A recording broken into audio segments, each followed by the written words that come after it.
With their traditional supply route still cut off, the British then developed the native trail into a military transport system with depots at certain stations up the river. One vessel had survived the Battle of Lake Erie. Launched in Detroit in 1797 and involved in the fur trade until pressed into military service, HMS Nancy had been in Lake Huron when the Americans had captured the British fleet. In August 1814, she was the last ship the British had on the upper Great Lakes. Under the command of Lieutenant Worsley, she was ferrying supplies from the Nottawasaga depot, and unaware that 3 American vessels were hunting for her.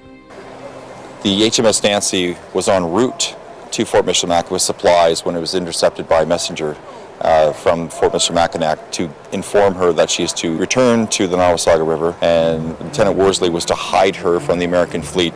The Nancy sat quietly in the Nottawasaga River while the unsuspecting American ships anchored in Georgian Bay.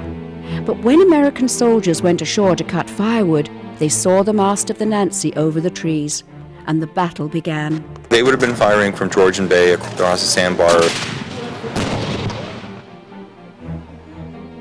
The Siege of Wasaga is an annual reenactment that pays tribute to this event. The sinking of the HMS Nancy was not really a big, huge naval battle in regards to the scales of other War of 1812 battles. The British forces, under the command of Lieutenant Worsley, was less than 50, and they were sailors, natives, and voyageurs, where the American squadron, with its total of men and crew, totaled over 500. At the point where the Nottawasaga River enters Georgian Bay, the remains of the sunken Nancy came to rest on a sandbar. Worsley's force escaped and made it to Michilimackinac. En route, they spotted the American ships, the Scorpion and the Tigress. Worsley knew if those ships took the fort, the Americans would gain control of the upper Great Lakes and the land in the northwest. He returned with his crew and a detachment of the Royal Newfoundland Regiment, those same men who had marched to relieve the fort. Along with their Aboriginal allies, they captured the vessels. This was the final naval battle in the Great Lakes during the War of 1812. In 1927, the hull of the Nancy was excavated and lies today on Nancy Island Historic Site.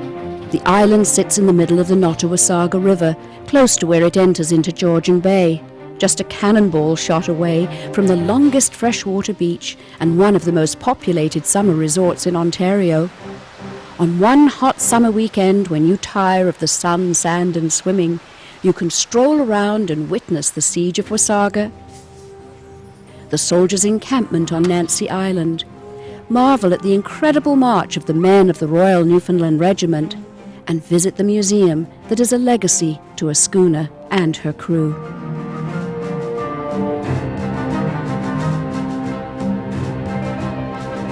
For more information, visit our website on topoftheworld.net.